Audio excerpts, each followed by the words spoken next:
Right. The onset of a third wave in the UK, Dr. Guleria, it is being linked largely to the Delta variant, which is now contributing to almost 100% rise in cases there. What lessons can India learn, therefore, when you look at the trajectory in the UK?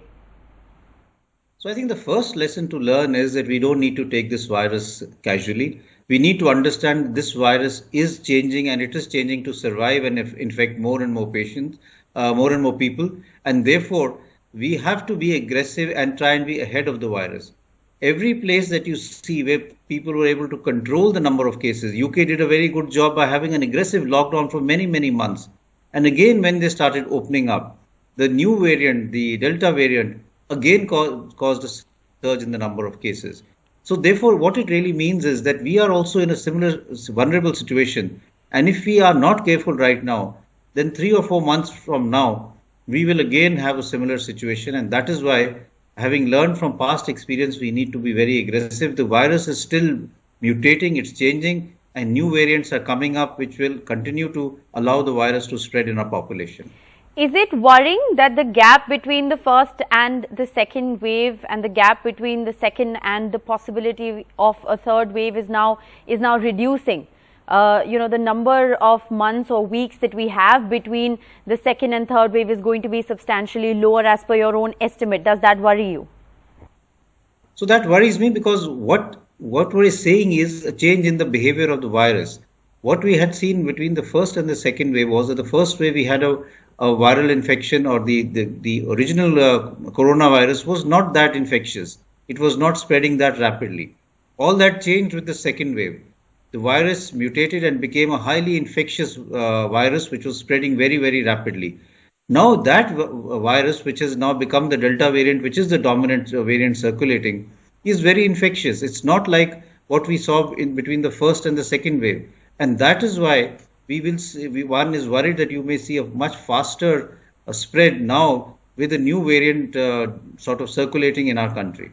The Delta Plus variant now in India, this is a further mutation to the already present Delta variant. What more do we know about it, and is it a cause of concern?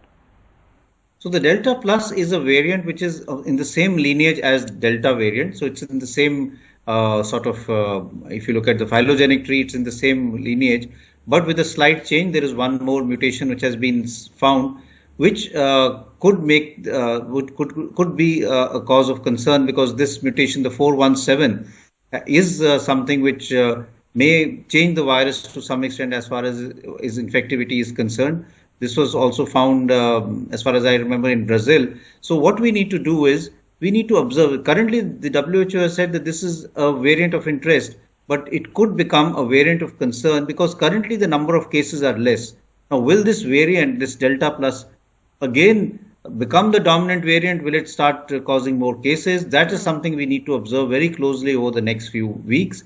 And therefore, it's very important that we continue our aggressive genome sequencing to see now, are we seeing more of the Delta or the Delta Plus, and how is the virus behaving in terms of these two variants in our community. That was my next question. Are we doing enough to study, therefore, the new mutations, the impact of the new mutations, whether our vaccines will work? There were also questions on whether the monoclonal antibody treatment will work against this variant.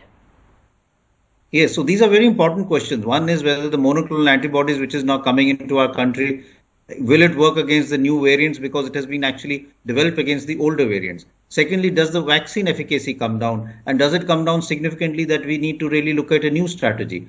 And to do all of that, we have to have a very large or a good network of labs which can do genome sequencing, which can tie that data with clinical and epidemiological data, so that we know whatever new variant we find, what is its clinical effects, what is its epidemiological effect, and then also tie that up with lab work to see that at a lab level, what is the efficacy of the vaccine. We have to do that, and I think that is where we need to move in the next few weeks, because that is the new frontier that we will have to really develop if we are to sort of succeed in our fight against this virus.